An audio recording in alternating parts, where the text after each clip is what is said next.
मम्मा, मम्मा,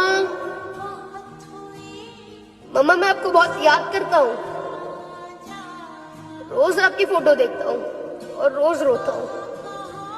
सोचता हूँ कि ऐसी ऐसी कौन सी जिंदगी मुझे जीनी थी जो मैं अपनी पूरी दुनिया छोड़कर आ गया, अपनी माँ को छोड़कर आ गया।